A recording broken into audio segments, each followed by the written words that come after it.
पक्षातील काही लोकांनी षडयंत्र करून आपला बी फॉर्म परत घालवला. आमचे आई वडील आमदार खासदार झाले नाही तर त्याच्यात आमची चुकी आहे का? आम्ही मग राजकारणामध्ये सक्रिय होऊ नाही शकत का? दिल्लीमध्ये सुद्धा जे काँग्रेसची मीटिंग झाली त्याच्यामध्ये सुद्धा माझं नाव घेण्यात आलं. त्यांना एबी फॉर्म मिळालेला नव्हता. एबी फॉर्म जो आहे 28 तारखेला मला मिळालेला होता. त्यांचा मी पैशाच्या जोरावरती मला मिळालेला एबी फॉर्म तुम्ही परत मागवला. परंतु आमच्या पक्षातले जर काही लोक गद्दार निघाले नसते, की अधिकृत उमेदवार असतो मी, की वरोरा भद्रावती विधानसभा जे क्षेत्र आहे याला म्हणजे शिवसेनेला हा लागलेला श्राप आहे. हा लढा फक्त आणि फक्त पक्षातील काही गद्दार लोकांना धडा शिकवण्यासाठी आहे. रवींद्र शिंदे यांच्यावर आपला थेट आरोप आहे का? अगदी बरोबर, थेट आरोप आहे. जिद्द आहे. आता एक वेगळा इतिहास या ठिकाणी आता निर्माण होणार आहे. जनता ही काही म्हणजे मूर्ख नाहीये, यांना धडा शिकवणार आहे. ते सर्वसामान्य लोक आहे. माझ्यासोबत कुठलाही ठेकेदार किंवा कुठलाही मोठा व्यक्ती काम करून नाही राहिला. सर्वसामान्य शेतकऱ्यांची मुलं, सर्व साधारण माझे मित्र हे सगळे म्हणजे स्वतःची ताकद लावून राहिले. आपला मुकेश भाऊ निवडून आला पाहिजे. त्यांना सर्वसामान्य जनतेची काही म्हणजे देवाणघेवाण राहिलेलंच नाही.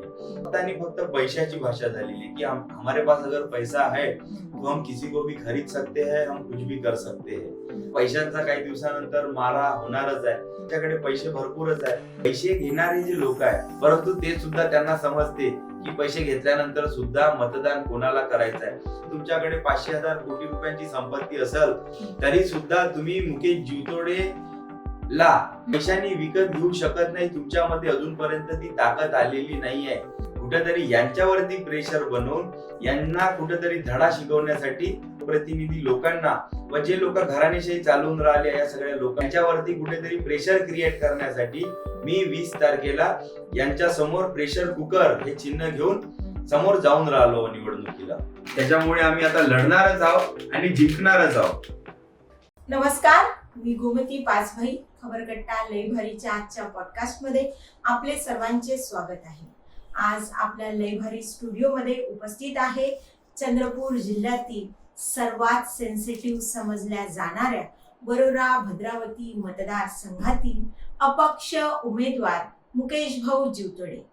वरोरा भद्रावती मतदारसंघाला देवतडे आणि धानोरकर घराण्याचे वलय लाभले असल्यामुळे वरोरा भद्रावती मतदारसंघ हा घराणेशाहीचा बळी ठरत आलेला आहे. या घराणेशाहीला विरोध व्यक्त करत या घराणेशाहीच्या राजकारणाच्या पलीकडे कुठेतरी स्वतःला समोर सरकवत जनतेच्या समस्यांना, जनतेच्या प्रश्नांना उकल देण्याकरिता वरोरा भद्रावती मतदारसंघातील एक नवतरुण स्वतःहून पुढे येत जनतेचा आशीर्वाद घेऊन मतदारांच्या समस्यांची गेल्या अनेक वर्षांमध्ये उकल करून पुढे जाणारा युवक म्हणून मुकेश जीवतोडे यांनी आज प्रचारामध्ये प्रचंड आघाडी घेत दोन्हीही राष्ट्रीय पक्षांना पिछाडीवर टाकलेले आहे. त्यामुळेच खबरकट्टा लय भारीच्या ग्राउंड रिपोर्ट नंतर आम्ही मुकेश जीवतोडे यांना आज आपल्या स्टुडिओमध्ये खास इन्व्हाइट केलेले आहे. चंद्रपूर जिल्ह्यातील तरुणांना एक नवा आत्मविश्वास मिळावा, त्यांच्या धडाडीचे बळ चंद्रपूर जिल्ह्यातील युवांना एक नवी प्रेरणा देऊन जाईल हा आमचा प्रचंड विश्वास असल्यामुळे आम्ही आज मुकेश जीवतोडे यांना सर्व प्रेक्षकांसमोर सादर करीत आहोत. तर मुकेश भाऊ, आपले खबरकट्टा लय भारीच्या स्टुडिओ मध्ये स्वागत आहे. नमस्कार. ज्या पद्धतीने आम्ही आजच्या पॉडकास्टची सुरुवात केली, आपण जर खबरकट्टा लय भारीचे रेग्युलर प्रेक्षक असाल तर आमची एक बातमी काही दिवसांपूर्वी प्रचंड लोकप्रिय ठरली होती. ती बातमी म्हणजे वरोरा भद्रावती मतदारसंघामध्ये दुसरा बाळू धानोरकर उदयास येतोय आणि त्या बातमीची प्रचिती आज आम्हाला स्टुडिओमध्ये सुद्धा जाणवते. खरंच एक दुसरा बाळू धानोरकर, परंतु शांत आणि संयमी, माणुसकीला धरून चालणारा एक युवा तरुण म्हणून मुकेश भाऊ यांच्याशी आज माझी भेट झाल्यानंतर माझं मन अत्यंत पॉझिटिव्ह झालेलं आहे आणि प्रेक्षकांना मला विशेष करून सांगायचं आहे की बाळूभाऊ मध्ये जो बाणा होता, जो दृढ निश्चय होता, त्याच दृढ निश्चयाचा तरुण आज आपल्या चंद्रपूर जिल्ह्याला पुन्हा एकदा लाभलेला आहे. परंतु बाळूभाऊंनी ज्या चुका केल्या, बाळूभाऊंची ज्या गोष्टींसाठी आम्ही खबरकट्टांवरून खुलेआम निंदा केली, त्या गोष्टी मुकेश भाऊंमध्ये असू नयेत याची एक सल आमच्या मनात होती. परंतु आज सकाळी मुकेश भाऊंशी अनेक विषयांवर चर्चा केल्यानंतर आम्हाला मुकेश भाऊंनी कशा पद्धतीने माणुसकीचा हात धरलेला आहे हे सुद्धा लक्षात आल्यानंतर आज आम्हाला अत्यंत आनंदाने त्यांना तुमच्या समोर बोलतं करायला आवडते. त्यामुळे आता अधिक वेळ न घालवता त्यांना थेट बोलतं करूया.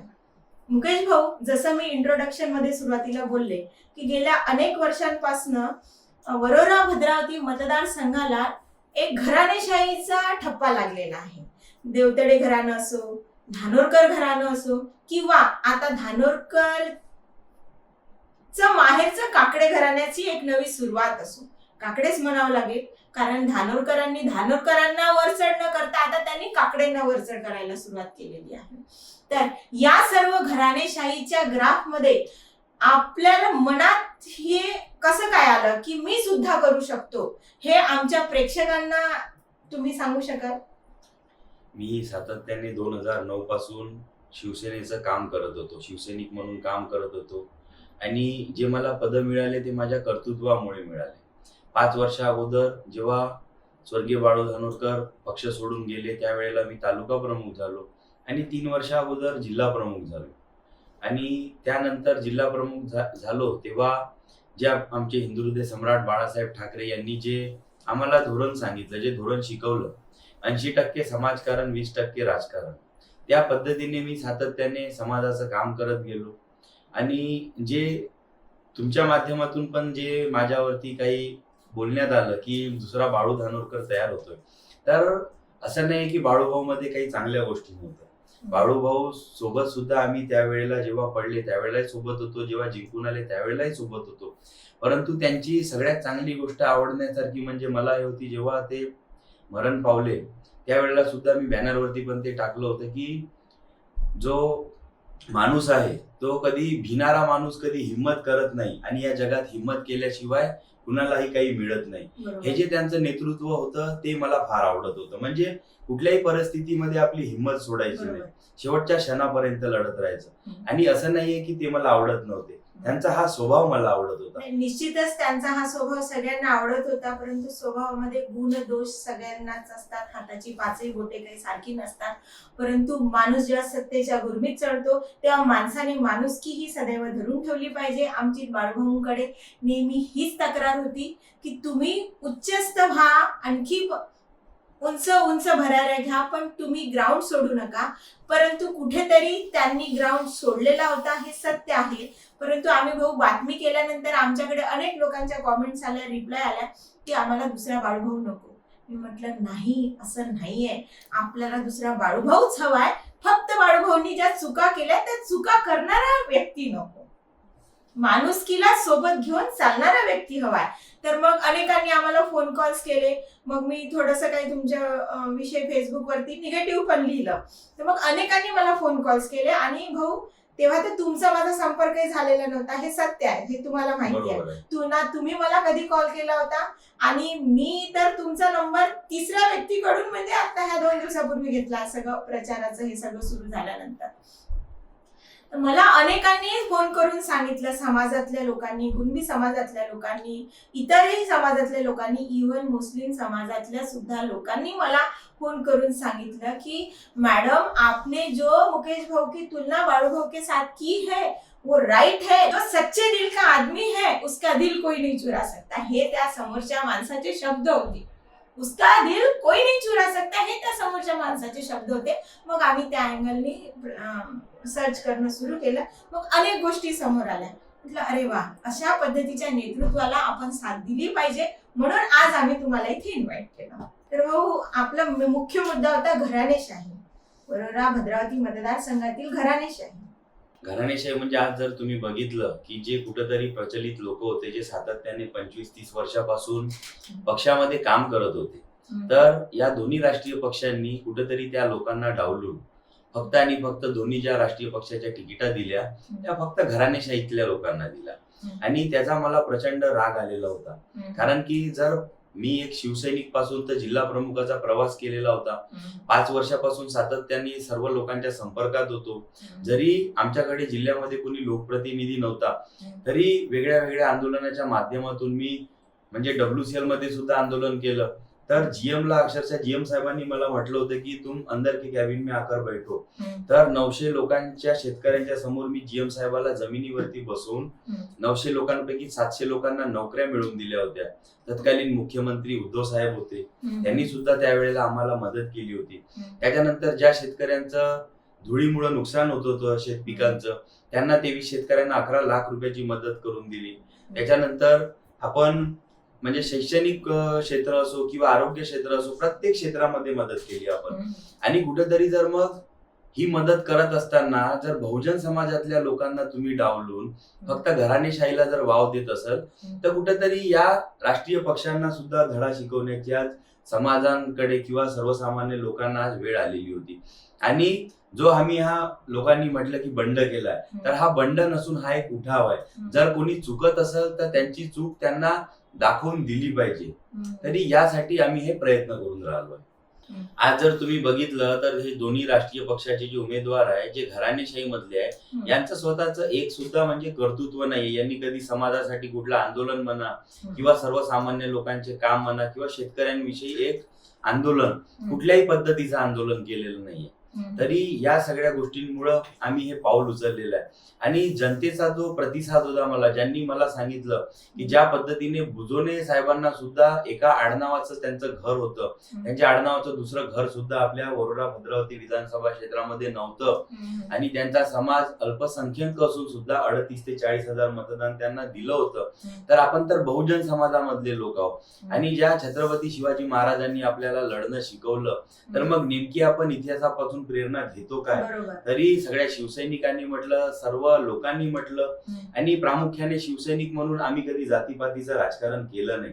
सगळ्या जाती धर्माचे लोक आम्ही सोबत ठेवले. आमच्या सदस्य नोंदणीमध्ये सुद्धा जात हा विषय कुठेही राहत नाही. तरी यावरून जो घराणेशाहीचे जे उमेदवार यांनी दिले आहे, यांना आम्ही नक्कीच धडा शिकवू आणि यांनाच धडा नाही तर त्या राष्ट्रीय पक्षाला सुद्धा जाणीव करून देऊ की याच्यानंतर तुम्ही घराणेशाही चालवून पक्ष चालवू शकत नाही. तुम्हाला कुठेतरी कर्तृत्ववान जे लोक आहेत त्यांना समोर आणावं लागेल. घराणेशाहीची अनेक उदाहरणं आपल्या देशामध्ये बाप से बेटा सवाई ठरलेली आहे. परंतु ज्या पद्धतीने वरोरा भद्रावती मतदारसंघात दोन्ही राष्ट्रीय पक्षांनी, काँग्रेस असो की भाजप असो, ज्या पद्धतीने निव्वळ घराणेशाहीच्या भरोशावर उमेदवार दिल्या आहेत, त्या दोन्ही उमेदवारांचे आम्ही खबरकट्टा लई भारीवरून खुलेआम विरोध करतो. कारण उमेदवार हा सक्रिय असावा, निष्क्रिय नसावा. त्यावरच जिल्ह्याचे भवितव्य घडते. त्या निवड विधानसभा क्षेत्राचे नव्हे तर जिल्ह्याचे भवितव्य घडते. याचे सुद्धा समर्थन आम्ही करतो आणि त्या दोन्ही राष्ट्रीय उमेदवारांचा आम्ही आज खबरकट्टा लई भारीच्या माध्यमातून खुलेआम विरोध करतो. म्हणून आमचे पूर्णतः समर्थन मुकेश भाऊ सारख्या सामान्य घरातून आलेल्या तडफड्या व्यक्तिमत्वाला आहे.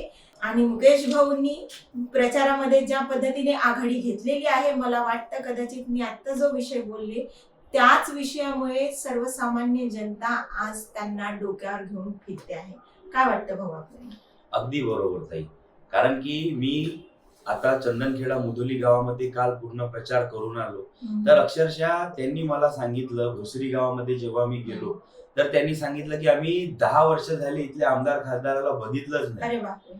तर अशा पद्धतीने म्हणजे तिथं, आणि ज्या रोडनी आम्ही गेलो तर तिथं डांबराचं कुठं अस्तित्वच नव्हतं त्या रोडवरती. तर ते लोक अक्षरशः कंटाळून गेले होते आणि त्यांना नेमकं हे राजकारणी लोक आमदार खासदार करतात काय हे सुद्धा साधी त्याची संकल्पना नाही, म्हणजे त्यांना माहिती नाहीये. मग त्यांना मी सुद्धा प्रश्न केला की तुम्ही मतदान करता कोणाच्या म्हणण्यावरून, हा सुद्धा तिथं प्रश्नचिन्ह उपस्थित होतो. फक्त कुठले तरी दलाल लोक, कुठले तरी व्यापारी लोक त्यांच्यापर्यंत पोहोचायचे, कुठेतरी देवाणघेवाण करून त्यांना मिसगाईड करायचे. आणि म्हणजे जे राजकारणाचं काय महत्व आहे हे त्यांना अजूनपर्यंत माहिती नाही. तो जंगली भाग आहे आणि सातत्याने त्यांचे प्रश्न जे आहेत ते अजून पण तसेच आहे. जरी आज 78वा आपण स्वातंत्र्य दिन साजरा केला आणि आपल्या देशाचा जो नारा आहे जय जवान जय किसान, तरी इथला किसान अजूनपर्यंत खुश कुठे झाला. आणि ज्या पद्धतीने तुम्ही आज बघून राहिले की केंद्र सरकारमध्ये बीजेपीचं सरकार आहे बरोबर. आणि शेतकऱ्यांच्या मालाची जी अवहेलना त्यांनी केलेली आहे, कापूस असो सोयाबीन असो, म्हणजे याच्यामुळं शेतकऱ्यांचं तर नुकसान होऊन राहिलंय. परंतु ज्या महाविकास आघाडीमध्ये ज्या लोकांना आपण निवडून दिलं मागच्या 10 वर्षामध्ये, त्यांनी म्हणजे शेतकऱ्यांसाठी साधं एक आंदोलन सुद्धा केलं नाही. फक्त यांना जे शेतकरी आणि गोरगरीब जनता आठवते ते फक्त आणि फक्त निवडणुकीपुरती आठवते. आणि त्याच्यानंतर म्हणजे यांच्याकडे ते लोक भेटायला सुद्धा जाऊ शकत नाही. यांना कापसाच्या भावाशी काही देणं घेणं नाही, त्यांना सोयाबीनच्या भावाशी काही देणं घेणं नाही. त्यापैकी एका उमेदवाराला फक्त कोळशाचा रेट तोंडपाठ असतो, दुसऱ्या उमेदवाराला तर मला वाटत नाही भाऊ, म्हणजे आता वास्तविकता सांगते मी, आमचा वरोरा भद्रावती मतदारसंघात जो सर्वे झालेला आहे त्याप्रमाणे दुसऱ्या एका राष्ट्रीय पक्षाच्या उमेदवाराला तर मला वाटत नाही की त्यांना कापूस आणि सोयाबीन क्विंटल मध्ये मोजला जातो की टनामध्ये मोजला जातो हे सुद्धा माहित आहे की नाही मला कल्पना नाही, म्हणजे शंका आहे, हे सुद्धा माहित आहे की नाही मला याबाबत शंका आहे. अगदी बरोबर आहे ते तुमचं, कारण की यांनी समाजामध्ये कुठल्याही पद्धतीचं काही कधी काम केलेलं नाही, त्याच्यामुळे या सगळ्या गोष्टी आहेत. आणि प्रामुख्याने आज जे लोकप्रतिनिधी आहेत ते सगळ्या लोकांना सांगतात की आम्ही विकास कामं केली. तर विकास कामं केली आणि ते लोक म्हणून राहिले की 1700 कोटीची आम्ही विकास कामं केली. तर माझा त्यांच्यावरती थेट आरोप आहे की विकास कामं केली तर विकास फक्त यांचे जे 4-5 मलाई खाणारे जे ठेकेदार आहेत आणि त्याच्यानंतर यांचे बंगले, यांची गाड्या आणि यांचे दारूचे दुकानं, फक्त विकास जो आहे तो यांचाच झालेला आहे. तरी विकास जो आहे तो सर्वांगीण झाला पाहिजे, शेतकऱ्यांचा झाला पाहिजे, गोरगरीब जनतेचा झाला पाहिजे, सगळ्या समाजवासियांचा झाला पाहिजे. फक्त कुठेतरी निवडणुका आली की तुम्हाला समाज आठवतो, त्याच्यानंतर समाजाला कधी तुम्ही एकत्रित घेऊन बसत नाही, बाकीच्या समाजवाल्यांना म्हणजे विचारत नाही. तरी हे भावना एक लोकप्रतिनिधीची म्हणजे नको राहायला. त्यांनी तुम्ही समाजाचा विषय बोलले म्हणून मध्येच थांबवते तुम्हाला. गेल्या लोकसभा निवडणुकीत वरोऱ्यातून ज्या उमेदवार निवडून आल्या, म्हणजे गेल्या लोकसभा निवडणुकीत ज्या वरोऱ्याच्या स्थानिक उमेदवार उभ्या होत्या त्यांना केवळ समाजाच्या बळावर एवढं मोठं राजकारण प्राप्त झालेलं आहे, समाजाच्या बळावर एवढी मोठी लीड प्राप्त झालेली आहे. परंतु त्यांनी समाजाला कुठेही गृहीत न धरता लाडका भाऊ योजना आपल्याच घरी लागू केली. म्हणजे तुम्ही समाजाला खूप हलक्यात घेताय का? याबाबत तुम्ही फिरत असताना समाजातून काय प्रतिक्रिया तुम्हाला जाणवतात? समाजाच्या लोकांनी ज्या पद्धतीने, म्हणजे आपण पर्टिक्युलर एका समाजाविषयी म्हणू शकत नाही, कारण की इथं 18 पकड जातीचे लोक राहतात आणि एखादा उमेदवार जेव्हा जिंकून येतो तर त्याच्यामध्ये कुठल्याही एका समाजाचं श्रेय नसते. सगळे ठीक आहे, मी एक कुणबी म्हणून माझ्या पाठीमागे माझा समाज उभा राहू शकतो, परंतु आज जर तुम्ही बघितलं माझ्यासोबत जे काम करणारे लोक आहेत त्याच्यामध्ये तेली लोक असो, कुणबी लोक असो, त्याच्यानंतर नावी असो, माळी असो, वट्टी असो, धनगर असो किंवा SC असो, ST असो, मुस्लिम असो, हे सगळे लोक माझ्यासोबत प्रामुख्याने काम करतात. म्हणून आपली एक भावना राहिली पाहिजे की प्रत्येक समाजाच्या लोकांचा विकास झाला पाहिजे आणि विकास हा फक्त पर्टिक्युलर आपला नाही झाला पाहिजे. नाही, माझं मुख्य हे म्हणायचं होतं की प्रतिभाताई जेव्हा निवडून आल्या तेव्हा कुणबी समाजाचा खूप गाजावाजा करण्यात आला आणि कुणबी समाजांचं भरीव मतदान या लोकसभा क्षेत्रात असल्यामुळे त्यांना एक साइड मतदान मिळाल्यामुळे कदाचित त्यांना एवढी 2.25 लाखाची प्रचंड मताधिक्य त्यांना प्राप्त झालं. परंतु पुढे विधानसभेची उमेदवारी देताना कुठेही त्यांनी समाजाचा विचार केला नाही किंवा इतर आपण जे सगळे बहुजन समाज किंवा अल्पसंख्याक समाज ते वर्षानुवर्षे जे कार्यकर्ते पक्षासाठी झटून राहिले त्यांचा कुठेही त्यांनी विचार न करता सरळ आपल्या लायकी नसलेल्या भावाला उमेदवारी जाहीर करून टाकली. तर याबाबत आमचं असं म्हणणं आहे की समाजाला सुद्धा आता तुम्ही गृहीत धरायला लागलेले आहे, तर मग असे लोकप्रतिनिधी समाजाने पुढे न्यायला हवे का? आणि आपण ज्या पद्धतीने आता प्रचार प्रसारात फिरत असताना समाजातील काही भावना आपल्या समोर या पद्धतीने आल्या का? अगदी बरोबर. समाजाच्या लोकांचं सुद्धा, भरपूर साऱ्या समाजांच्या लोकांचं सुद्धा ते म्हणणं पडलं की ज्या पद्धतीने आम्ही यांना समोर नेलं, यांचं नेतृत्व स्वीकारलं आणि त्याच्यानंतर जो त्यांचा सातत्याने येणारा जो रिस्पॉन्स होता, कुठेतरी तो रिस्पॉन्स कमी होता. कारण की तुम्ही बघितलं की जेव्हा धानोरकर कुटुंबातील नेतृत्व समोर आलं आणि त्याच्यानंतर त्यांच्या सोबत जेव्हा ते मेहनत करणारे लोक होते, काही काळानंतर ते मेहनत करणारे लोक आपोआप दुरावले गेले आणि फक्त तिथं कमर्शियल लोक दिसायला लागले. तेच 4 ठेकेदार, तेच लोक, आणि त्याच्यामुळे कसं आहे, मेहनत करणारे लोक कुठेतरी बाजूला झाले आणि सातत्याने जो त्यांच्यावरती, कारण की ते आपण म्हणतो ना की ज्या पद्धतीचे लोक आपल्या सोबत राहतात तसाच प्रभाव आपल्यावरती पडत असतो. पंगत तशी रंगत असं म्हटलं जातं. अगदी बरोबर ताई. तर त्याच पद्धतीने मेहनत करणारे लोक दूर होऊन गेले आणि फक्त तिथं राहिले कमर्शियल लोक. त्याच्यामुळे जे त्यांचा कुठेतरी एक चांगला स्वभाव होता तो कालांतराने तो त्यांना गमवावा लागला. एक प्रकारे सामान्यांचं राजकारण सुटून ठेकेदारीचं राजकारण सुरू झालं. अगदी बरोबर ताई. कारण की आपण अशा समाजामध्ये राहतो आणि आपल्या पूर्वजांची आपण जर पिढी बघितली तर ती कुठेतरी समाधानी पिढी होती. जरी तेवढा पैसा नव्हता, तेवढं सगळं वलय नव्हतं, परंतु ते लोक एक समाधानाने आपलं जीवन जगत होते. सुखी समाधाने शांततेने जीवन जगणारा आपला महाराष्ट्रीयन समाज आहे. तर तो समाज कुठेतरी ते पिढी आता हळूहळू कालांतराने कमी होऊन राहिली आणि फक्त आज आपण बघून राहिलो की पैसा आणि स्वतःचा स्वार्थपणा या गोष्टीला पुढाकार मिळून राहिला. या सगळ्या गोष्टींना प्राबल्य धानोरकरांसारखे लोकप्रतिनिधी देत आहेत असं वाटतं का आपल्याला?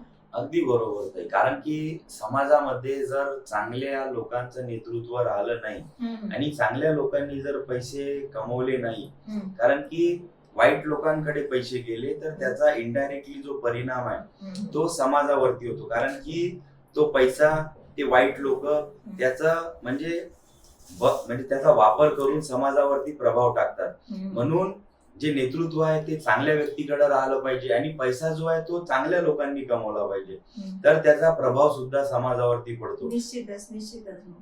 आपण छत्रपती शिवाजी महाराजांच्या पावलांवर पाऊल टाकणारे शिवसैनिक आहात. अगदी बरोबर. छत्रपती शिवाजी महाराजांचं एक खूप मोठं कर्तृत्व होतं की भले तुम्ही सुरतेला लुटा पण साताऱ्याला दान करा. या पद्धतीने मला वाटतं की धानोरकरांची वागणूक कधीही नव्हती. त्यामुळे येत्या निवडणुकीत त्यांना सामान्य जनता धडा शिकवेलच हा आमचा विश्वास आहे आणि याच विश्वासाने पुढे जाण्याकरिता आज आम्ही आपल्याला इथे आमंत्रित केले आहे. आम्ही आधीही बोललोय, परंतु भाऊ आता पुढचं विजन काय आहे? पुढचं विजन म्हणजे आता मी बऱ्यापैकी रिस्पॉन्स मला सगळ्या ग्रामीण भागातून, शहरी भागातून आहे आणि घराणेशाहीचा विरोध तर सातत्याने आता म्हणजे वरोरा भद्रावती मधली जनता करून राहिली आहे, सगळे समाजातले लोक सुद्धा करून राहिले आणि एक वेगळा इतिहास या ठिकाणी आता निर्माण होणार आहे. आपला वेगळा इतिहास. तरी जर मी इथे या वरोरा भद्रावतीचं जर नेतृत्व करण्याची संधी मला इथल्या जनतेने दिली तर प्रामुख्याने विकास काय असतो गोरगरीब जनतेचा, शेतकऱ्यांचा. त्याच्यामध्ये तुम्ही जर बघितलं, जेव्हा माझं पद काढलं होतं तर आम्ही 4 तासामध्ये 250 ते 300 लोक मुंबईला जाण्याची ताकद आम्ही ठेवली होती. जर इथे कुठेतरी मी लोकप्रतिनिधी बनल्यानंतर इथल्या सत्ताधारी लोकांनी जर शेतकऱ्यांच्या ज्या समस्या आहेत, त्यांच्या मालाला भाव असो किंवा पांदान रस्ते असो किंवा कुठल्याही समस्यांना जर त्यांनी वाचा फोडली नाही किंवा त्यांचं म्हणजे समस्यांचं समाधान केलं नाही, तर माझ्यामध्ये ते ताकद आहे, आमच्या शिवसैनिकांमध्ये ते ताकद आहे की हजारोच्या संख्येने आम्ही इथून स्थानिक शेतकरी घेऊन मंत्रालयापर्यंत सुद्धा जाऊन बसण्याची आमची ताकद आहे आणि आम्ही खऱ्या अर्थाने पांदान रस्ते करू, खऱ्या अर्थाने समाजाचा विकास करू. आणि आज जर तुम्ही बघितलं की जे काही डेव्हलपमेंटचे काम होऊन राहिले तर सरळ यांनी जो आहे टक्केवारीचा धंदा लावलाय. 10-15% टक्के जे आहे ते लोकप्रतिनिधी कमवून राहिले. त्याच्यामध्ये यांना 15% द्यावं लागते म्हणून तो ठेकेदार 30% आपलं स्वतःचं कमिशन काढतो, बाकी इतर खर्च काढतो. तर त्याच्यामध्ये जर तुम्ही बघितलं तर ₹1,00,000 रोड ते 50,000च्या आतमध्येच करून राहिले. तर त्याच्यामध्ये तुम्ही जर आपल्या वरोरा भद्रावती विधानसभा क्षेत्रातल्या रोड बघितले आणि मी सातत्याने फिरून राहिलो तर अतिशय निकृष्ट दर्जाची म्हणजे क्वालिटी आहे. आज 8 वर्ष चिमूर रोडला झाले तुमच्या ज्यांनी, म्हणजे 8 वर्षामध्ये तो एक साधा रोड सुद्धा करणं झालेला नाहीये. काय तुम्ही फक्त त्या ठेकेदार लोकांना पैशासाठी आणि टक्केवारीसाठी त्रास देतात. त्याच्यामुळे कितीतरी ठेकेदार लोक तिथून पळून सुद्धा गेले. आणि याचा इनडायरेक्टली जो परिणाम आहे तो समाजावरती होतो. आज तो जो ऍक्सिडेंटचा आकडा आहे तो शेकडो पर्यंत पोहोचलाय.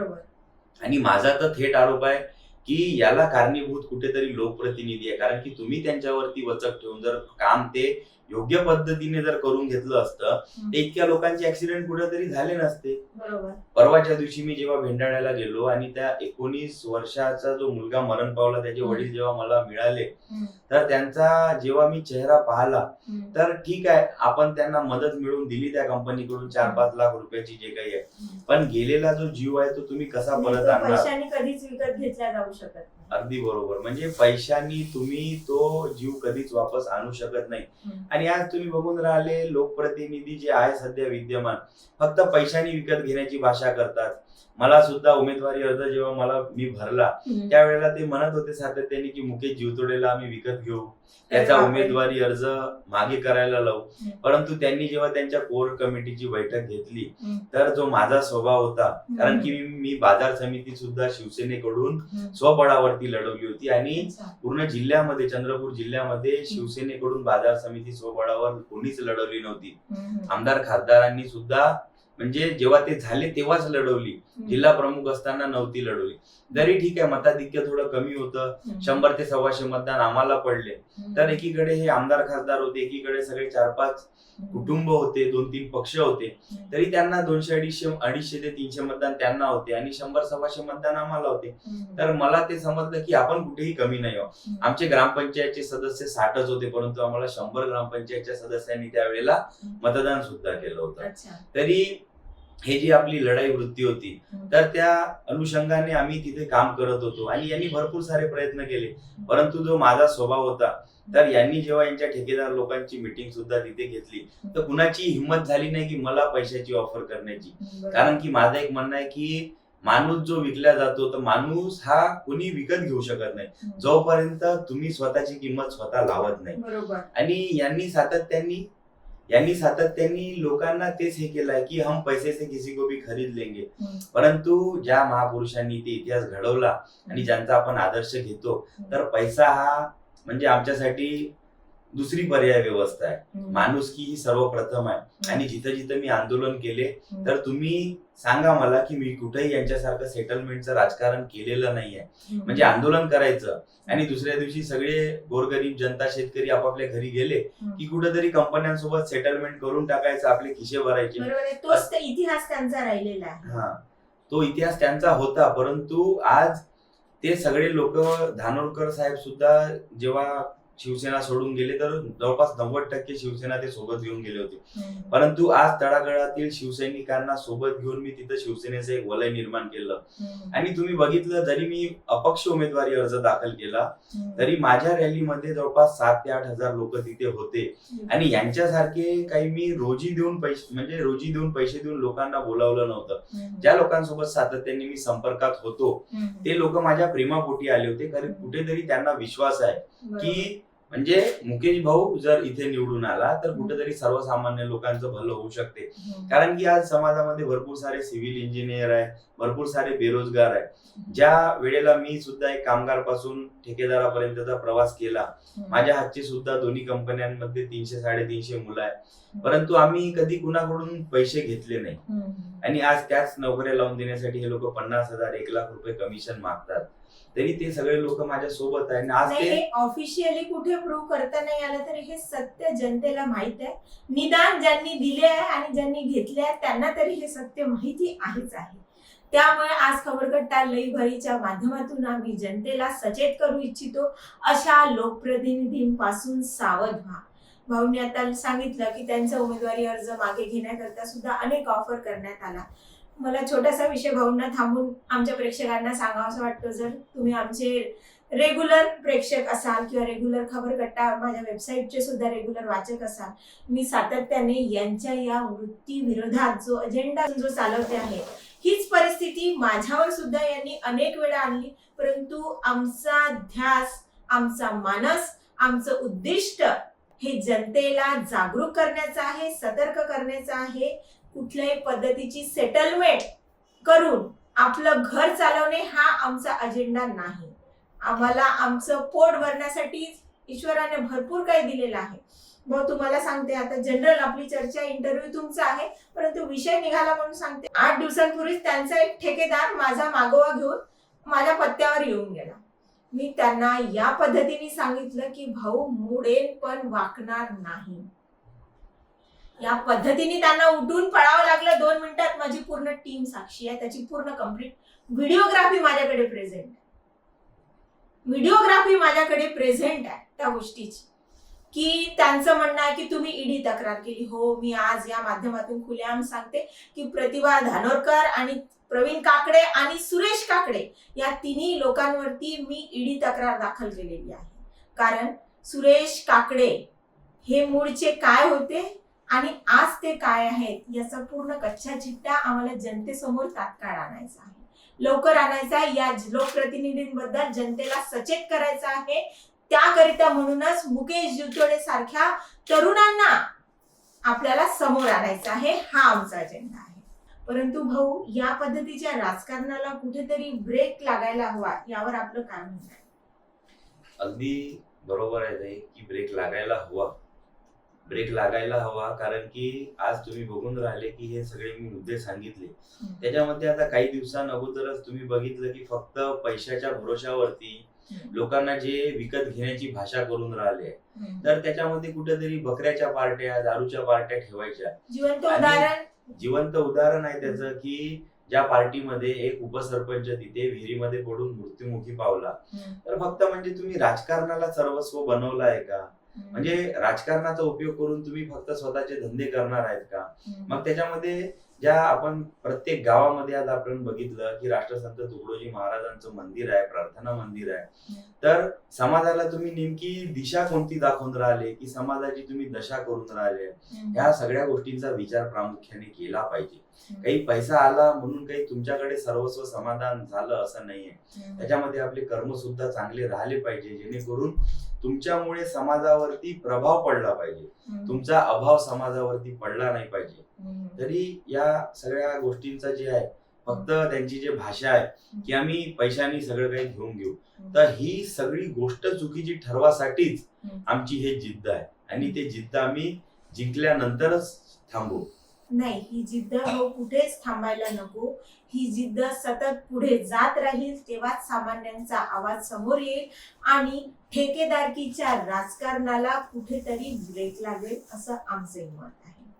भाऊ, मतदारसंघामध्ये फिरत असताना काय प्रमुख समस्या आपल्या समोर आल्या? प्रमुख समस्या म्हणजे सगळ्यात मोठी समस्या तर रोडची आहे. विकास कामे केल्याचे अनेक दावे विद्यमान खासदारांनी आणि आमदारांनी केले आहेत. मग ते दावे फोल ठरत आहेत का? अगदी खोटे दावे आहेत त्यांचे. कारण की विकास कामं फक्त त्यांनी स्वतःच्या फंडिंगसाठी केले.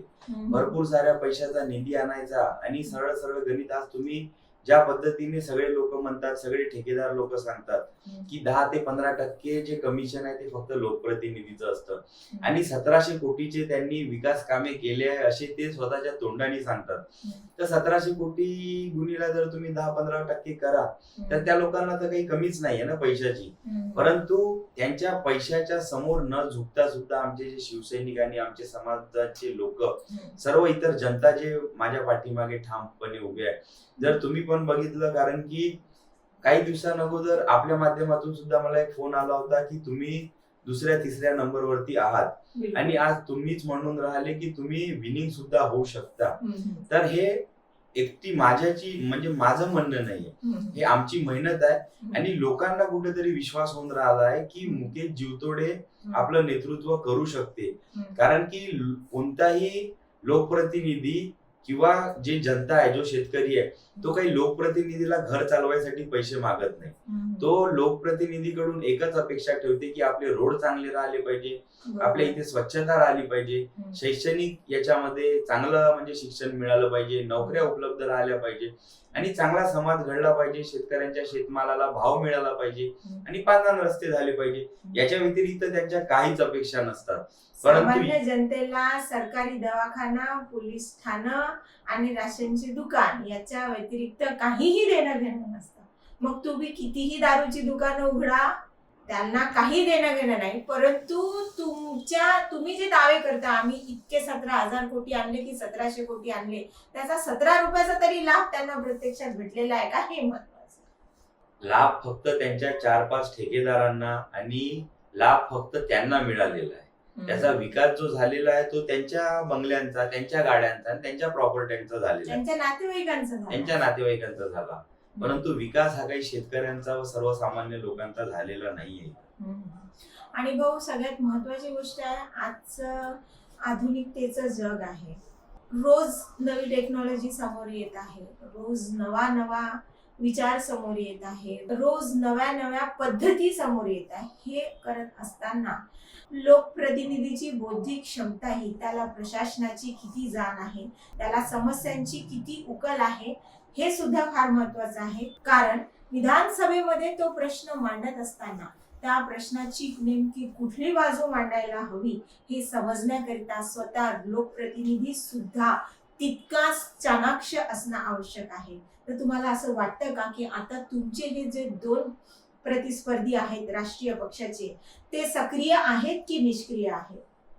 नाही, ते सक्रिय तर मागच्या 5 वर्षामध्ये कधी होते नाही. कारण की ज्या पद्धतीने एक माझं ध्येय होतं की मला निवडणूक लढायची आहे, त्या पद्धतीने आम्ही सर्वसामान्य लोकांचे कामं करण्याचा प्रयत्न केला, सर्वसामान्य लोकांच्या समस्या जाणून घेतल्या आणि आज प्रामुख्याने सर्वसामान्य लोकांच्या संपर्कामध्ये सुद्धा आम्ही आहोत. आणि या लोकांनी कधी जर एकीकडले राष्ट्रीय पक्षाचे काँग्रेसचे उमेदवार जर बघितले तर ते फक्त घरामध्ये राहूनच सगळे जे सेटलमेंटचे भाषा होत्या ते सगळे करत होते. आणि दुसरे म्हणजे ज्यांचे वडील मंत्री झाले, आमदार झाले, तर याच्यामध्ये मला सातत्याने एक प्रश्न जाणवत होता की म्हणजे आमच्या आई वडिलांनी जर आमदारकी लढली नाही, आमचे आई वडील आमदार खासदार झाले नाही, तर त्याच्यात आमची चुकी आहे का? म्हणजे आम्ही मग राजकारणामध्ये सक्रिय होऊ नाही शकत का? आमच्यामध्ये जर ती कॅपॅसिटी आहे तर मग या राष्ट्रीय पक्षांनी आम्हाला संधी द्यायला नको का? मी 21 दिवस माझा घरदार सोडून मुंबईला होतो आणि सातत्याने सगळ्या लोकांच्या संपर्कात होतो. आणि दिल्लीमध्ये सुद्धा जे काँग्रेसची मीटिंग झाली त्याच्यामध्ये सुद्धा माझं नाव घेण्यात आलं. परंतु कुठेतरी फक्त आणि फक्त म्हणजे पैशाच्या जोरावरती मला मिळालेला एबी फॉर्म तुम्ही परत मागवला. आणि काही त्याच्यामध्ये आमच्या पक्षातील गद्दार लोक सुद्धा होते. आमची जी निष्ठा आहे ते आजही हिंदू हृदय सम्राट बाळासाहेब ठाकरे सोबत आहे, आमचे पक्षप्रमुख उद्धव ठाकरेजींसोबत आहे. परंतु हा जो आमचा लढा आहे, हा लढा फक्त आणि फक्त पक्षातील काही गद्दार लोकांना धडा शिकवण्यासाठी आहे. जे तुम्ही देवाणघेवाण करून जो माझा एबी फॉर्म परत मागवला, परंतु तो एबी फॉर्म तुम्ही परत मागवला, परंतु जी आमच्यामध्ये हिंमत आहे, आमच्यामध्ये जी जिद्द आहे आणि जे आमचं 5 वर्षाचं कर्तृत्व आहे, याला तुम्ही कुठेही पैशाने विकत घेऊ शकत नाही. आणि आमचा लढा तर सातत्याने सुरुवात आहे. ज्या लोकांना तुम्ही कधी फोन करत नव्हते आजपर्यंत, ज्या लोकांच्या घरपर्यंत तुम्ही मागच्या 5-10 वर्षामध्ये कधी गेले नाही, तुम्हाला आज अशी परिस्थिती आली आहे की माझ्या शाखा प्रमुखांना सुद्धा तुम्हाला फोन करावे लागत आहे. एका नगरसेवकांनी तर स्पष्ट म्हटलं की खासदार मॅडम, तुमचं हे काम नाहीये आम्हाला फोन करण्याचं, तुम्ही एखाद्या पीएला सांगितलं असतं तरी चाललं असतं.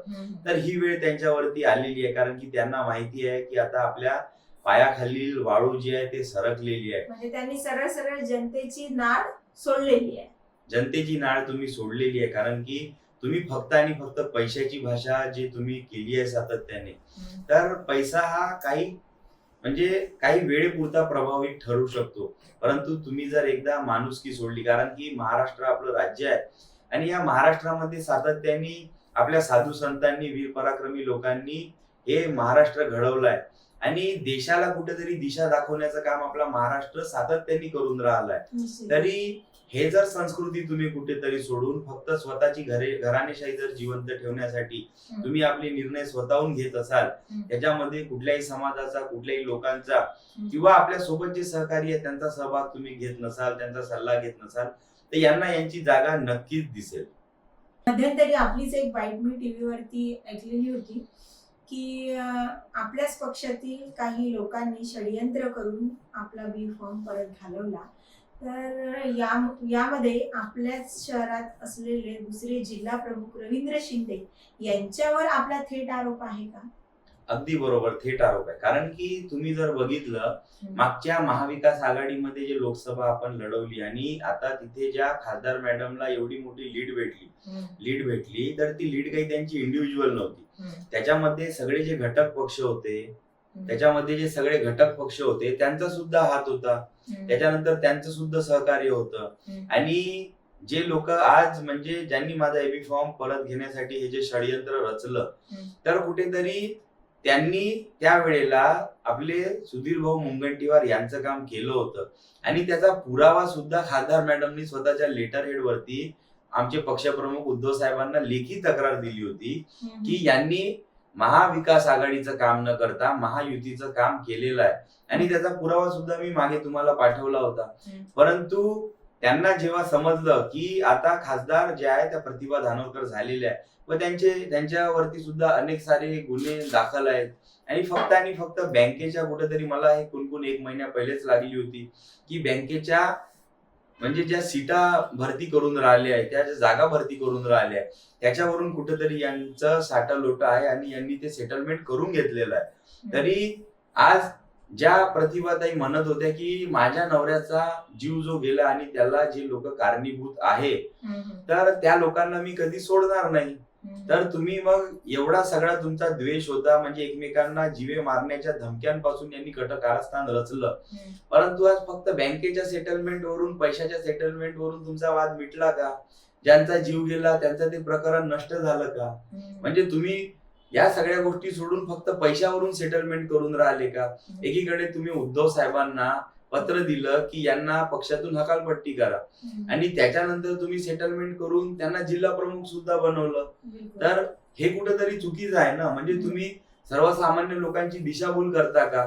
आणि आज ते लोक मेसेज टाकून राहिले ग्रुपवर की आमची निष्ठा आहे, आमचं प्रेम उद्धव साहेबांवरती आहे. अरे आमची निष्ठा आहे, आमचं प्रेम आहे. कारण की जेव्हा 40 आमदार इथून सोडून गेले तर लाखोच्या संख्येने सदस्य नोंदणी आम्ही भरून दिली.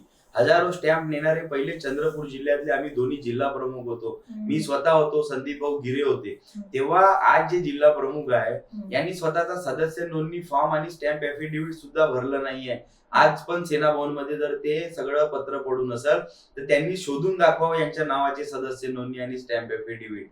तर अशा सगळ्या लोकांना जर काही नेते लोक गृहीत धरत असेल आणि त्याच्यामुळे आणि मी तर म्हणतो की वरोरा भद्रावती विधानसभा जे क्षेत्र आहे याला म्हणजे शिवसेनेला हा लागलेला श्राप आहे. म्हणजे सातत्याने भुजोरे साहेबांच्या काळापासून तर आतापर्यंत आणि त्याच्यामध्ये असंच कारस्थान सातत्याने रचण्यात आलं होतं. तरी हा श्राप कुठेतरी दूर करून आणि खऱ्या अर्थाने शिवसैनिकांची म्हणजे जिद्द आहे आता की त्यावेळेला ठीक आहे थोडं आपण कमी पडलो परंतु आज आपल्याला जिद्दीने इथे जिंकायचं आहे. व खऱ्या अर्थाने या चंद्रपूर जिल्ह्यामध्ये जर तुम्ही 6 विधानसभेमध्ये बघितलं तर फक्त वरोरा भद्रावती विधानसभेमध्ये शिवसेनेची ताकद होती. तरी सुद्धा यांनी एकही तिकीट म्हणजे मिळू दिली नाही आम्हाला. आणि ज्या खासदार मॅडम जिंकल्यानंतर त्यांचा जो कॉन्फिडन्स वाढला होता त्यांना वरोरा भद्रावती मधून सुद्धा 37,000ची लीड मिळाली होती. तर त्यांना असं वाटत होतं की 6च्या 6 विधानसभेच्या जागा ज्या आहेत त्या आम्ही वाटू.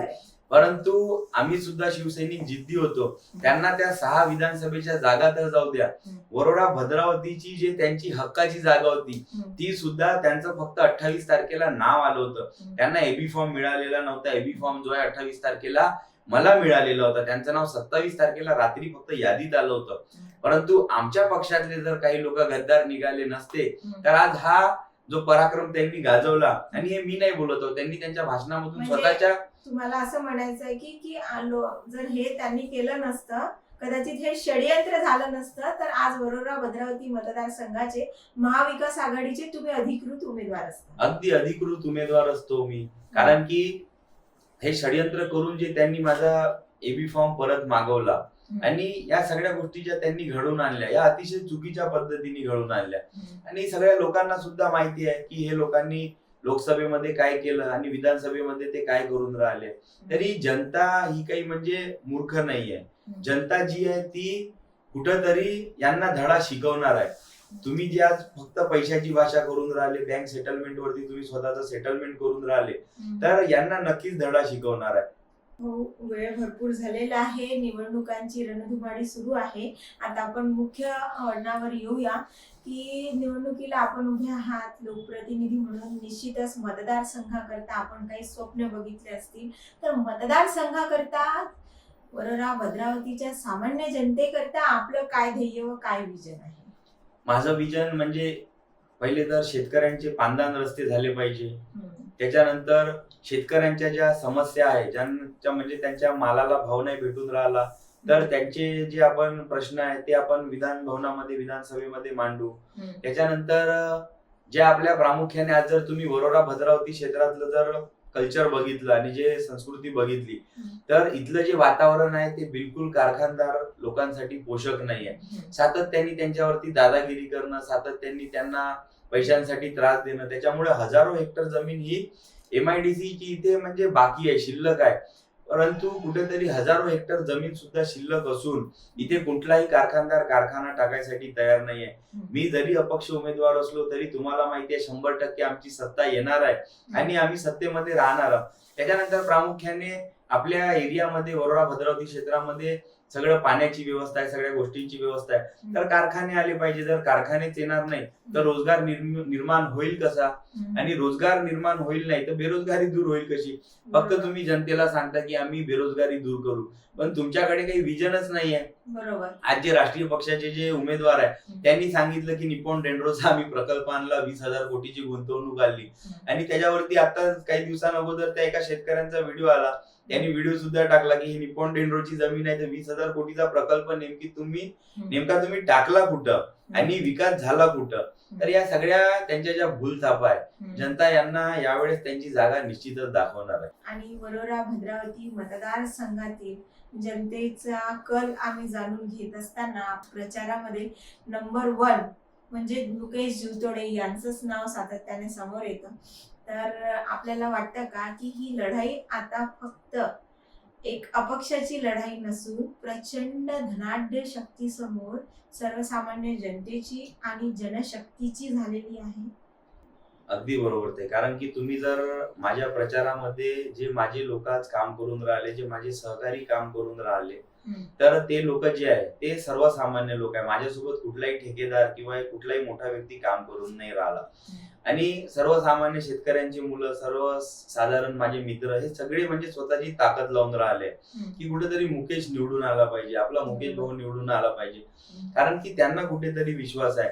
आणि जे राष्ट्रीय पक्षाचे दोन्ही उमेदवार आहेत त्यांना कुठेतरी पार्टीकडून पार्टी फंड पुरवण्यात येते. जे लोकप्रतिनिधी सातत्याने 10 वर्षापासून 2 आमदारकी आणि दुसरी खासदारकी आज इथं म्हणजे भूषवून राहिले आहे. साहजिक आहे त्यांच्याकडे पैसा तर भरपूर असणार आहे. कुठल्याही लोकप्रतिनिधीचं आम्ही नाव घेत नाही, परंतु आमच्या सर्वेमधून अशी माहिती पुढे आलेली आहे की एका लोकप्रतिनिधीने खासगीमध्ये ऐलान केलेले आहे की आम्ही 5,000 रुपये मतदान देऊ आणि 50,000 मते विकत घेऊ आणि आमचा उमेदवार निवडून आणू. तर आता वरोरा भद्रावतीतील मतदारांनी ठरवायचं आहे की पुढच्या 5 वर्षाकरिता ते 5,000 विकले जाणार आहेत का, की सर्वसामान्य तरुणाला साथ देऊन निवडून आणणार आहे. ही जबाबदारी आता वरोरा भद्रावती मतदारसंघातील मतदारांची आहे. त्यांना त्यांच्या बळावर खासदार आमदार झालेल्या गुरमीत वावरणाऱ्या लोकप्रतिनिधींना धडा शिकवायचा आहे की 5,000 विकले जाऊन सर्वसामान्य जनसामान्यासाठी लढणाऱ्या मुकेश जीवतोडेला हरवायचे आहे. हे आता वरोरा भद्रावती मतदारसंघातील सर्वसामान्य मतदारांनी ठरवण्याची वेळ आलेली आहे. आपल्याला काय वाटतं? नाही, माझं तर म्हणणं, मी प्रामुख्याने प्रत्येक भाषणामध्ये सुद्धा सांगतो, मी भरपूर ठिकाणी दिवाळीच्या लोकांना शुभेच्छा दिल्या. आणि माझं म्हणणं हेच आहे की हे जे पैशांनी विकत घेण्याची भाषा करतात, तर पैसे यांनी कुठं शेती काबाड कष्ट करून किंवा यांनी स्वतः काही आऊत वाहून काही पैसे कधी कमवले नाही. यांचे जे पैसे आहेत ते सगळे अपापाचे आहेत. त्याच्यानंतर सगळे टक्केवारीचे पैसे आहेत, अवैध धंद्यांचे. कारण प्रामुख्याने जर तुम्ही बघितलं, चंद्रपूर जिल्ह्यामध्ये सगळ्यात जास्त अवैध रेती उत्खनन आणि कोळसा उत्खनन जे झालं आहे ते फक्त आणि फक्त वरोरा भद्रावती विधानसभेमध्ये झालाय. तरी हा पैसा त्यांचा सगळ्यांचा आहे. आणि दिवाळी आताच झाली आहे, तर माझं म्हणणं आहे की दिवाळी झाली तर लक्ष्मी प्रत्येकाच्या घरी आली पाहिजे. तर हे लोक जे पैसा वाटणार आहे, तर मी कुणाला म्हणणार नाही की पैसे घेऊ नका. पैशांची गरज सगळ्यांनाच आहे, तुम्हाला आम्हाला सगळ्यांना पैसे लागतात. परंतु यांचे पैसे घेऊन पण सुद्धा मतदान करताना प्रामुख्याने कुठेतरी विचार करण्यात आला पाहिजे, किंवा यांच्या पैशाला सरळ सरळ तुम्ही ठुकरावून सुद्धा लावलं पाहिजे की आम्ही यांनी बाजार समितीमध्ये सुद्धा 5-7 हजार 10,000 रुपये मतदान वाटलं, परंतु कुठेतरी एवढं सगळं करून सुद्धा बाजार समितीमध्ये यांची सत्ता बसली नाही. जनतेने यांना यांची जागा दाखवून दिली, यांना यांचे कर्माचे जे फळ आहे ते सुद्धा तिथं मिळाले. कारण की दोन्ही जे सभापती तिथे झाले ते ईश्वर चिठ्ठीवर झाले, आणि इतकं सगळं करून पैशाचं देवाणघेवाण करून सुद्धा यांचा तिथे एक सभापती उपसभापती सुद्धा बनला नाही. तरी याच्यावरून लक्षात येते की यांची खराब वेळ जे चालू आहे, तर याच्यामध्ये कुठेही यांना जनता तर सोडा, यांना देव सुद्धा म्हणजे यांना साथ देऊन राहिला नाही. नाही, जनता आता समजदार झालेली आहे. त्यांनाही कळतं की 500, 1000 किंवा 5000 आम्ही आज विकले जाऊ, तर पुढच्या 5 वर्षात आम्हाला या लोकप्रतिनिधीचा साधा मोबाईल नंबर सुद्धा सापडणार नाही. हे आम्हाला कुठे अवेलेबल होणार नाही, किंवा यांच्या घरावर आम्हाला 6 नंतर भेटू नका, शनिवार रविवार फोन करू नका, अशीच पाटी सापडेल. म्हणून वरोरा भद्रावती मतदारसंघातील मतदार सुद्धा जागृत झाले असावेत, हा निश्चितच आमचा विश्वास आहे. आणि भाऊ, आपण या घराणेशाहीच्या विरोधात जो उठाव आज केलेला आहे हे खरंच स्तुत्यनीय आहे, कौतुकास्पद आहे. आणि या बलाढ्य धनशक्ती आणि घराणेशाहीच्या विरोधात आपल्यामधून उठलेला एक सर्वसामान्य 34 वर्षाचा तरुण जर इतकी मोठी फाईट देण्यास पुढे येत आहे, तर वरोरा भद्रावतीची जनता नक्कीच त्याला साथ देईल, हा आमचा दृढ विश्वास आहे. आणि आज खबरकट्टा लय भारीच्या माध्यमातून आम्हाला वरोरा भद्रावती मतदारसंघातील मतदारांना सचेत करायचे आहे, जागृत करायचे आहे. त्याकरिता आम्ही मुकेश भाऊंना आज खास आमंत्रित केले होते. मुकेश भाऊंना येत्या 20 तारखेला होणाऱ्या मतदान केंद्रांमध्ये अनेक ईव्हीएम मशीन्स वरती प्रेशर कुकर या बटनासमोर बटन दाबून मतदार धनशक्तीच्या विरोधात सर्वसामान्य तरुणाचे प्रेशर नक्कीच क्रिएट करतील, हा आमचा विश्वास आहे. आता तुम्ही बघितलं की जे लोकप्रतिनिधीची तुम्ही जाणीव करून दिली, तर तुम्ही बघितलं असेल की 10 वर्षामध्ये यांनी साधा म्हणजे स्वतःच्या खाजगी निधीतून तर जाऊ द्या, आमदार निधीतून, खासदार निधीतून साधा एखाद्या म्हणजे माणसांचं ऑपरेशन सुद्धा केलं नाही, एखाद्यावर मोठी शस्त्रक्रिया होते. भाऊ, एक मी तुम्हाला थोडं थांबवते. एक व्यक्ती माझ्या संपर्कात थोडा लेट आला, मेडिकल हेल्पसाठी एका तुमच्याच विधानसभा क्षेत्रातल्या लोकप्रतिनिधीकडे गेला होता. त्याला 1.5 तास बसवण्यात आलं आणि त्याला उत्तर देण्यात आलं. त्यांनी फक्त दवाखान्यापर्यंत म्हणजे दूर मेट्रो ठिकाणच्या दवाखान्यापर्यंत पोहोचण्यासाठी रेल्वे तिकिटासाठी 5,000 रुपये मागितले. त्याला 1.5 तास बसून सरळ हाकलून देण्यात आलं. भिकारवाडा करायला बसलेलो नाही. म्हणजे हे काय लोकप्रतिनिधीचे उत्तर आहे? नाही, अगदीच आहे. ठीक आहे, तुम्ही स्वतःच्या खिशातले पैसे त्यांना देऊ शकत होते, किंवा तुमची इच्छा नसती द्यायची, तरी शासनाच्या व्यवस्था आहे, शासन सगळ्या गोष्टी तुम्हाला पुरवू शकतात. तर आपल्या 108 वरती तुम्ही एखाद्या MS ला सांगितलं असतं, 108 ची अँब्युलन्स त्यांना उपस्थित करून दिली असती आणि त्यांना तिथपर्यंत तुम्ही सहजरित्या पोहोचवू शकले असते. तुमच्याकडे भरपूर साऱ्या म्हणजे पर्याय व्यवस्था असतात, परंतु म्हणजे प्रथमतः त्यांना सर्वसामान्य जनतेची काही म्हणजे देवाणघेवाण राहिलेलंच नाहीये. कारण की त्यांची जी भाषा झालेली आहे ते फक्त आणि फक्त पैशाची भाषा झालेली आहे की हमारे पास अगर पैसा है तो हम किसी को भी खरीद सकते हैं, हम कुछ भी कर सकते हैं. तरी त्याच्यामुळे ते काही त्यांना जाणीव नाहीये. आणि जर कष्ट केले असते, कष्टाने कुठेतरी पैसे कमवले असते, तर त्यांना कुठेतरी गोरगरीब जनतेची जाणीव राहिली असती. परंतु असं न करता सगळं त्यांना म्हणजे सगळं काही त्यांना शिजवलेलं मिळत गेलं.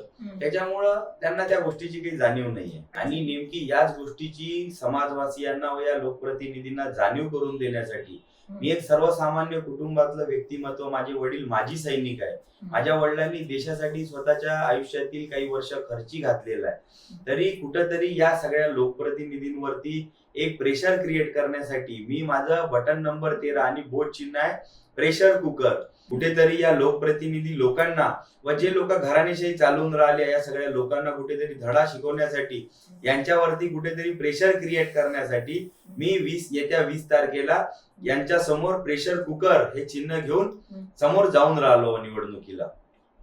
आता निवडणूक ऐन रंगात आलेली आहे. अनेक न्यूज चॅनल्सनी ग्राउंड रिपोर्ट सुद्धा तयार केलेला आहे आणि ही रंगत चढत असताना आता वरोरा भद्रावतीची निवडणूक ही दोन्हीही राष्ट्रीय पक्षांच्या हातातून निसटलेली आहे असं सर्वसामान्य मतदारांचं म्हणणं आहे. हे आमचं म्हणणं नाही, हे वरोरा भद्रावतीतील सर्वसामान्य मतदारांचं म्हणणं आहे. आणि असं असताना साहजिकच आता मतदारांचा कौल हा अपक्षांकडे वळलेला आहे आणि त्यातही 5 ते 6 असे बलाढ्य अपक्ष उभे असताना आपल्याला असं वाटतं का की या अपक्षांमध्ये सुद्धा मतांचं मोठ्या प्रमाणात विभाजन होईल? मोठ्या प्रमाणामध्ये विभाजन होईल असं नाही म्हणू शकत आपण. थोड्याफार प्रमाणामध्ये विभाजन होईल, कारण की जनतेला सगळं समजायला लागलं आहे. आणि मागच्या वेळेस सुद्धा ज्या पद्धतीने तुम्ही बघितलं की एक देवतोडे कुटुंब होतं आणि एक धानोरकर कुटुंब होतं, परंतु ज्या पक्षाकडून राजूरकर साहेब उभे होते तर त्यांना सुद्धा कुठेतरी यांच्या बरोबरीचे जे मतं होते ते मतं त्यांना भेटले होते. जवळपास 32,800 मतं त्यांना भेटले होते. तर कुठेतरी याच्यामध्ये 25 ते 30,000 लोक असे आहेत की ज्यांना कुठेतरी हे दोन्ही कुटुंब चालत नाही. ते नेहमी तिसरं नेतृत्व शोधण्याच्या म्हणजे संधीमध्ये होते. आणि ती संधी आता साहजिक आहे की 3 वर्ष राजूरकर साहेबांचा कुठेतरी बीजेपीने सुद्धा वापर करून घेतला व इतकं मोठं नेतृत्व त्यांच्याकडे असताना सुद्धा त्यांचा वापर करून घेतला. आणि कुठेतरी ज्या म्हणजे जो त्यांनी उमेदवार दिलाय त्यांचं कुठेही वलय नसताना, कुठेही म्हणजे त्यांचं म्हणजे एकदम समाज क्षेत्रामध्ये जे ज्यांचं काही वलय नव्हतं अशा व्यक्तीला सुद्धा त्यांनी उमेदवारी दिली आहे. तरी याच्यावरून हे कळते की इथं या राष्ट्रीय पक्षांना कुठेतरी बहुजन समाजामधला माणूस मोठा झालेला चालत नाही. यांना फक्त घराणेशाही मोठी करायची आहे. याच्यावरून मला असं वाटतं की ज्या पद्धतीने 60-62 हजार मतदान जे आहे ते आपल्या प्रतिभाताई धानोरकर यांना होते, त्याच्यानंतर 50-52 हजार मतदान देवतोडे साहेबांना सुद्धा होते, तरी सुद्धा 33,000 जे लोक आहेत ते तिसऱ्या पर्यायाच्या याच्यामध्ये होते. आणि राजूरकर साहेब फक्त समाजाच्या माध्यमातून ते कार्यरत होते, कुठेही त्यांना पक्षाचा पाठिंबा वगैरे नव्हता. तर ऐन वेळेवर ते लोक ते जे आहे ते राजकारणामध्ये आले होते. परंतु मी मागील 5 वर्षापासून तळागाळातील शिवसैनिकांना घेऊन सर्व समाजवासियांना घेऊन बांधणी केली आहे. तरी मला असं वाटते की तिसरा पर्याय शोधणारे लोक आणि त्याच्यानंतर माझ्या पक्षाचं जे संघटन आहे, जे मी संघटन उभं केलं आहे, जे माझे सहकारी आहे, जे शिवसैनिक आहे, जे माझ्या सोबत आहेत, तर याच्यामध्ये बहुतांश भरपूर साऱ्या मताची काही विभाजनी होणार नाही. कारण समाजवासियांना सुद्धा माहिती आहे की समाज पण त्याच लोकांना उचलून धरतो जो त्या रेसमध्ये असतो, जो प्रामुख्याने त्या म्हणजे शर्यतीमध्ये असतो. तरी जास्त प्रमाणात काही इथं समाजाचं विभाजन होईल, मतांचं विभाजन होईल. कारण की भरपूर सारे लोक असे सुद्धा आहे की जे 2-3 महिन्यापासूनच या क्षेत्रामध्ये कार्यरत झाले, तरी ते सर्वसामान्य जनतेला समजून जाते की कोण फक्त निवडणूक लढण्यापुरतं आलेला आहे आणि कोण सातत्याने आपल्यासोबत 5 वर्षामध्ये संपर्कात राहणार आहे. निश्चितच, कारण जेव्हा निवडणूक राष्ट्रीय पक्षांच्या हातून अपक्षांच्या हातात जाते तेव्हा कुठलं बहुसंख्याक अल्पसंख्याक मतदान कुठल्या बाजूने फिरेल यावरती विजयाचा कौल ठरत असतो. विजयांचा कौल निश्चितच आपल्या बाजूने यावा याकरिता आपण काय प्रयत्न करतो? प्रयत्न तर आम्ही 100% करणारच आहोत. कारण की आता पैशांचा काही दिवसानंतर मारा होणारच आहे, कारण की यांच्याकडे पैसे भरपूरच आहे. तरी आपण सातत्याने आपले जे लोक आहे आपल्या लोकांना संपर्कात ठेवून त्यांना थोडं व्यवस्थित मार्गदर्शन करून आणि खूप काही मला वाटते ही निवडणूक माझ्यासाठी जिंकणं खूप काही कठीण नाही आहे. कारण की ज्या वेळेला माझ्या म्हणजे 1 दिवस अगोदर जेव्हा मी अपक्ष उमेदवारी अर्ज भरतो म्हणून निरोप दिला होता आणि ते स्वखर्चाने सुद्धा 7 ते 8 हजार लोक इथं माझ्या उमेदवारी अर्ज भरण्यासाठी आले होते. तर 7 ते 8 हजार लोकांनी जर प्रत्येकाने एक मनावरती विचार घेतला की मला मुकेश भाऊला फक्त माझ्या हक्काचे 10 मतदान द्यायचे आहे, तर सहजरित्या 7-8 हजार लोक त्या वेळेला होते. प्रत्येकाने जर 10 मतांची जरी मला मदत केली तर सहजरित्या मी ही निवडणूक जी आहे ती जिंकू शकतो. आणि पैसे घेणारे जे लोक आहेत ते प्रत्येकाकडून पैसे घेत असतात, परंतु ते सुद्धा त्यांना समजते की पैसे घेतल्यानंतर सुद्धा मतदान कोणाला करायचं आहे.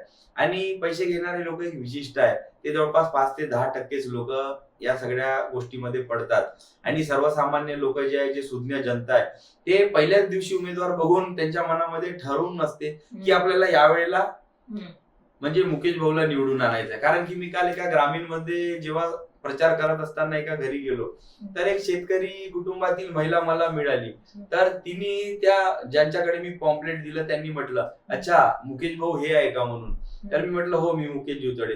तर त्यांनी सांगितलं नाही आमच्या गावातले लोक म्हणत आहे की यावेळेस कुकरला जिंकवायचं आहे. तर हे सर्वसामान्य लोकांनी ठरवलं आहे की यावेळेस कुठेही म्हणजे जे अधिकृत पक्ष आहेत यांना नाही जिंकवायचं आहे, फक्त मुकेश भाऊला जिंकून यांना यांची जागा दाखवायची आहे. आणि हे जेव्हा जनता ठरवते तर त्याच्या समोर तुम्ही कुठली दादागिरी करा, कुठलाही पैशाचा वापर करा, तुम्ही फक्त हवा करू शकता, तुम्ही फक्त कुणाची बदनामी करू शकता. आता पुढे चालून ते लोक अशी सुद्धा माझ्या कानावरती अफवा आली आहे की काही लोक मला विचारतात की मुकेश भाऊ तुम्ही पॅक होणार आहे का, मुकेश भाऊ तुम्ही पॅक झाले आहे का. परंतु मी पहिल्या दिवशी ज्या पद्धतीने उमेदवारी अर्ज दाखल केला त्यावेळेच मी पहिल्याच भाषणामध्ये सांगितलं होतं, जरी तुमच्याकडे 500,000 कोटी रुपयांची संपत्ती असेल तरी सुद्धा तुम्ही मुकेश जीवतोडे ला म्हणजे पैशांनी विकत घेऊ शकत नाही. तुमच्यामध्ये अजूनपर्यंत ती ताकद आलेली नाहीये. कारण की पैसा तुमच्या कामात आहे, पैशासाठी मरमर करणारे लोक आम्ही नाही आहोत. कारण की आम्हाला सर्वसामान्य लोकांना घेऊन चालायचं आहे आणि एक समाधानी इथं समाज घडवायचा आहे. त्याच्यासाठी तुमचा पैसा हा माझ्यावरती तर जाऊ द्या, हे साधे माझ्या शिवसैनिकांना सुद्धा विकत घेणार नाही, विकत घेऊ शकत नाही. आणि जे जनता आहे ते जनतेला माहिती आहे की यांचा पैसा जो आहे तो अपपाचा आहे. तर जनता आपापल्या हिशोबाने यांचे पैसे ठेवून घेतील. कारण की हा पूर्ण 2 नंबरचाच पैसा यांच्याकडे आहे जो अनधिकृतपणे यांच्याकडे आलाय.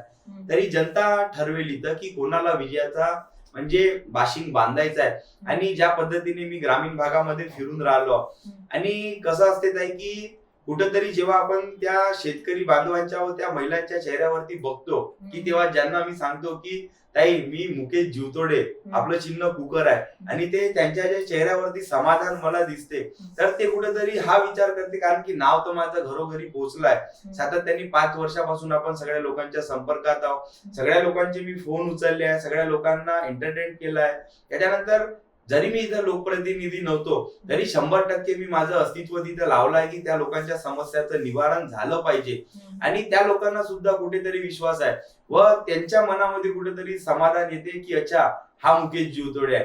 तर त्याच्यामुळे जो माझा आत्मविश्वास आहे तो वाढत चाललेला आहे. कारण की मी जेव्हा ठेकेदारी सुद्धा केली इथं तर त्यावेळेला माझ्या हाताखाली 400 ते 450 जे वर्कर्स आहेत, जे माझे मित्र आहेत ते काम करत होते. आणि तेवढं फेस रिडिंग मला सुद्धा येते की हा जर व्यक्ती माझ्या समोर उभा आहे तर हा खरोखर आपल्याकडे म्हणजे मदत मागायला आलाय की खरोखर आपल्याला मतदान करणार आहे की फक्त आपली बाजू समजून घ्यायला आलाय.